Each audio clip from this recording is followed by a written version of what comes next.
नमस्कार, हिमाचल अभी से मैं दिव्या। पेश है कोरोना वायरस पर स्पेशल बुलेटिन। कानपुर कांड का मास्टरमाइंड विकास दुबे उज्जैन में महाकाल मंदिर से गिरफ्तार। आत्मसमर्पण के इरादे से महाकाल पहुंचा विकास दुबे, वीआईपी दर्शन की पर्ची पर लिखाया सही नाम। कश्मीर में बीजेपी नेता और पिता भाई की हत्या पर पीएम मोदी ने फोन करके जताया शोक। नड्डा बोले बलिदान व्यर्थ नहीं जाएगा। भारत और चीन के बीच कल फिर होगी बैठक, सीमा विवाद पर बनेगी आगे की रणनीति। देश में 24 घंटे में पहली बार आए करीब 25,000 नए मामले, अब तक 21,000 लोगों की मौत। वाराणसी के एनजीओ से बात करते हुए पीएम नरेंद्र मोदी बोले, मेरी काशी ने कोरोना संकट का डटकर मुकाबला किया। भारत और अमेरिका में आयुर्वेदिक उपचार का क्लिनिकल ट्रायल जल्द। नेपाल में कुर्सी बचाने के लिए कोरोना के बहाने आपातकाल लगाने की तैयारी में PM KP Sharma Oli. Corona संकट के बीच कांगड़ा पहुंच गया चीनी पर्यटक, मचा हड़कंप, इंस्टीट्यूशनल क्वारंटाइन किया। हिमाचल में राज्य चुनाव आयोग ने कसी कमर, 30 अगस्त तक मांगी पद आरक्षण सूची। अब समाचार विस्तार से। आपके स्वास्थ्य का प्रहरी, श्री बालाजी हॉस्पिटल, कांगड़ा, हिमाचल। मध्य प्रदेश पुलिस ने कानपुर हत्याकांड के मुख्य आरोपी और 5 लाख के इनामी विकास दुबे को उज्जैन के महाकाल मंदिर से गिरफ्तार कर लिया है। विकास दुबे पर 8 पुलिस वालों की हत्या करने का आरोप है। पिछले कुछ दिनों से पुलिस उसकी गिरफ्तारी के लिए हरियाणा और दिल्ली में दबिश दे रही थी। यूपी पुलिस विकास दुबे के 5 साथियों को एनकाउंटर में ढेर कर चुकी है, वहीं कई साथियों को गिरफ्तार कर चुकी है। मध्य प्रदेश के गृह मंत्री नरोत्तम मिश्रा ने भी विकास दुबे की गिरफ्तारी की पुष्टि की। पुलिस सूत्रों के मुताबिक मंदिर के पुजारी ने पुलिस को बुलाकर विकास दुबे की जानकारी दी, इसके बाद उसे गिरफ्तार कर लिया गया। कानपुर गोलीकांड के आरोपी कुख्यात गैंगस्टर विकास दुबे को उज्जैन के महाकाल मंदिर से गिरफ्तार कर लिया गया है। उसने मंदिर में चिल्ला चिल्लाकर खुद को विकास दुबे बताया। इसके बाद गार्ड ने उसे पकड़कर पुलिस के हवाले कर दिया। मध्य प्रदेश के गृह मंत्री नरोत्तम मिश्रा ने दुबे की गिरफ्तारी की पुष्टि की है। वहीं मध्य प्रदेश के मुख्यमंत्री शिवराज सिंह चौहान ने यूपी के मुख्यमंत्री योगी आदित्यनाथ से बात की। शिवराज चौहान ने कहा कि उनकी सरकार किसी भी अपराधी को नहीं बख्शेगी। इसी बीच यूपी पुलिस की एक टीम मध्य प्रदेश के लिए रवाना हो गई है। गुरुवार सुबह लगभग 9 बजे विकास दुबे वीआईपी दर्शन के टिकट काउंटर पर पहुंचा। वहां उसने वीआईपी दर्शन के लिए 250 रुपए की पर्ची कटवाई। उसने जानबूझकर पर्ची पर अपना सही नाम विकास दुबे लिखवाया और मोबाइल नंबर भी दिया।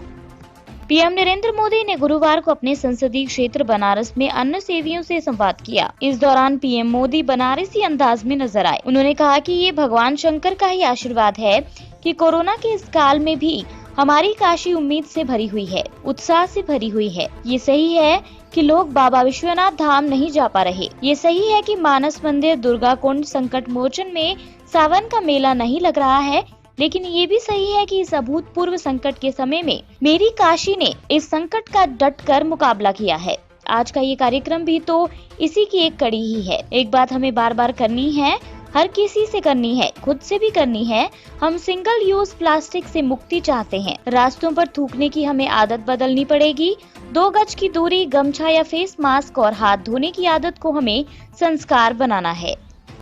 उत्तर कश्मीर के बांदीपुरा में बुधवार रात आतंकवादियों ने बीजेपी नेता वसीम अहमद वारी, उनके पिता और भाई की गोली मारकर हत्या कर दी। नेता की सुरक्षा में कथित लापरवाही के मामले में 7 पुलिसकर्मियों को गिरफ्तार कर लिया गया है। पीएम नरेंद्र मोदी ने बीजेपी नेता की हत्या के बारे में फोन पर जानकारी ली और उनके परिवार के प्रति सांत्वना व्यक्त की। वसीम बारी की हत्या पर बीजेपी नेताओं ने दुख जताया। बीजेपी अध्यक्ष जेपी नड्डा ने कहा कि वसीम बारी का बलिदान व्यर्थ नहीं जाएगा। उन्होंने कहा कि हमने आज जम्मू कश्मीर के बांदीपोरा में शेख वसीम बारी, उनके पिता और भाई को खो दिया। ये पार्टी के लिए बहुत बड़ी क्षति है। मेरी गहरी संवेदना परिवार के साथ है। पूरी पार्टी शोक संतप्त परिवार के साथ खड़ी है। मैं विश्वास दिलाता हूं कि उनका बलिदान व्यर्थ नहीं जाएगा। पुलिस ने बताया कि आतंकियों ने साइलेंसर लगी रिवॉल्वर से गोली मारी। जिस जगह इस वारदात को अंजाम दिया गया वो जगह मुख्य थाने से महज 10 मीटर दूर है।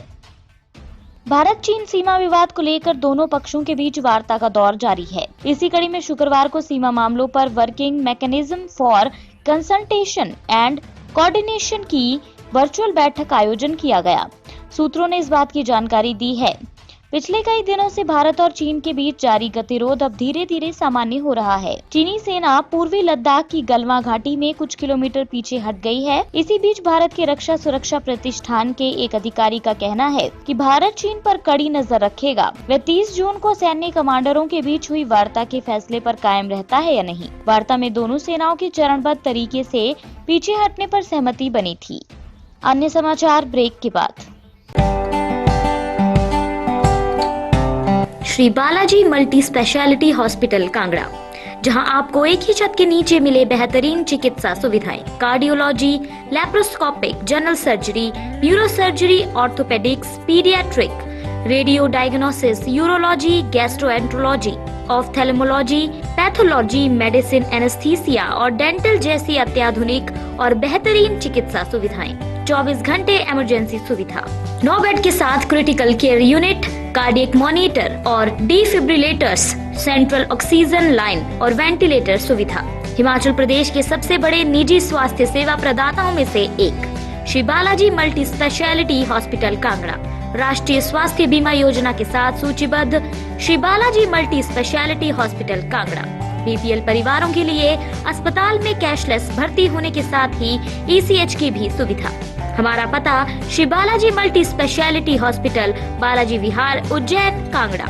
संपर्क करें 9218411108 पर। Shri Balaji multi speciality hospital Kangra.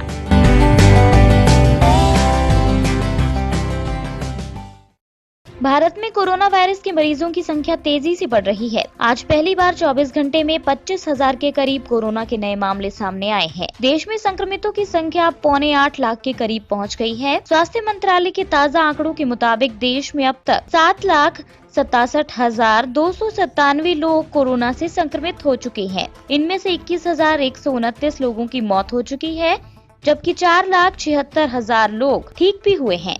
पिछले 24 घंटों में कोरोना वायरस के 24,880 नए मामले सामने आए और 487 मौतें हुई। कोरोना संक्रमितों की संख्या के हिसाब से भारत दुनिया का तीसरा सबसे प्रभावित देश है। अमेरिका, ब्राजील के बाद कोरोना महामारी से सबसे ज्यादा प्रभावित भारत है। लेकिन अगर प्रति 10 लाख आबादी पर संक्रमित मामलों और मृत्यु दर की बात करें तो अन्य देशों की तुलना में भारत की स्थिति बहुत बेहतर है। भारत से अधिक मामले अमेरिका, ब्राजील में हैं।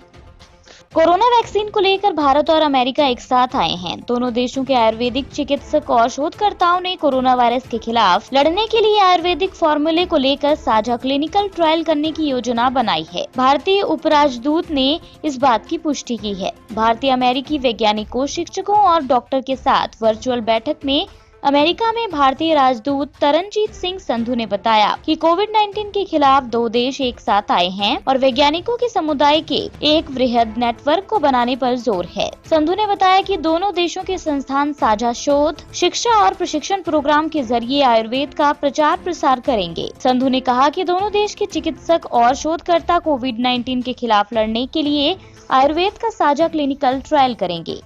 नेपाल की कम्युनिस्ट पार्टी के दोनों गुटों के अपने रुख पर अडिग रहने से राजनीतिक संकट बरकरार है। इस बीच प्रधानमंत्री केपी शर्मा ओली ने देश में कोरोना के बहाने आपातकाल लागू करना चाहते हैं। इस बीच प्रधानमंत्री केपी शर्मा ओली देश में कोरोना के बहाने आपातकाल लागू करना चाहते हैं। उन्होंने हेल्थ इमरजेंसी लगाने पर चर्चा के लिए राष्ट्रपति विद्या देवी भंडारी से मुलाकात की है। माना जा रहा है कि जनता के साथ अपनी पार्टी का भी विश्वास खो चुके ओली अपनी सरकार बचाने के मकसद से ऐसा करना चाहते हैं। सूत्रों के मुताबिक राष्ट्रपति भंडारी ने हेल्थ इमरजेंसी को लेकर कोई वादा नहीं किया है, बल्कि उन्होंने प्रधानमंत्री से ये सुनिश्चित करने को कहा है कि पार्टी नेताओं के बीच चर्चा के जरिए मतभेदों को दूर किया जाए।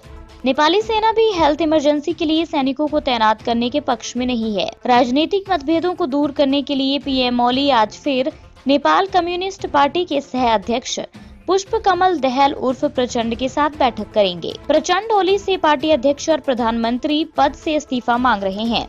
कोरोना संकट के बीच एक चीनी पर्यटक कांगड़ा पहुंच गया, जिसके बाद से हड़कंप मच गया। पुलिस ने इस शख्स को अब इंस्टीट्यूशनल क्वारंटाइन कर दिया है। ये शख्स दिल्ली से कांगड़ा पहुंचा। ये शख्स पहले ट्रेन से चंडीगढ़, फिर किसी तरह ऊना और फिर ऊना के बाद पब्लिक ट्रांसपोर्ट से कांगड़ा के कलोहा तक पहुंच गया, जहां पुलिस ने दस्तावेजों की जांच पड़ताल में पाया कि पर्यटक के पास अन्य सभी दस्तावेज तो पुख्ता हैं, मगर उसके पास कोविड सर्टिफिकेट नहीं था। कोविड-19 टेस्ट का नेगेटिव प्रमाण पत्र न होने के बाद अब पुलिस ने इस चीनी पर्यटक को इंस्टीट्यूशनल क्वारंटाइन कर दिया है, जहां उससे जानकारी जुटाई जाएगी और फिर वापस भेजा जा सकता है। फिलहाल कांगड़ा पुलिस पूरे मामले की जांच कर रही है। हिमाचल में शहरी निकायों के चुनाव के लिए राज्य चुनाव आयोग ने कमर कस ली है। आयोग ने निकायों में 30 अगस्त तक रोस्टर के अनुसार आरक्षित सीटों की सूची मांगी है, ताकि चुनाव तय समय में कराने के लिए प्रक्रिया आरंभ की जा सके। बताते हैं कि स्थानीय निकायों के चुनाव आगामी 17 जनवरी से पहले कराए जाने हैं। चुनाव से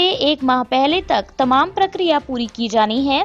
आयोग को 17 जनवरी को 5 साल पूरे होने से पहले चुनाव कराना अनिवार्य है। स्थानीय निकायों के करीब 500 पदों के लिए आयोग को चुनाव कराने हैं। राज्य चुनाव आयोग के सचिव सुरजीत सिंह ने कहा कि चुनाव के लिए सीटों के आरक्षण के लिए आगामी 30 अगस्त तक सूची भेजने को कहा है। इस आरक्षण के लिए वर्ष 2011 की जनगणना को आधार मानने को कहा गया है, क्योंकि नई जनगणना के आंकड़े अभी तक उपलब्ध नहीं हैं।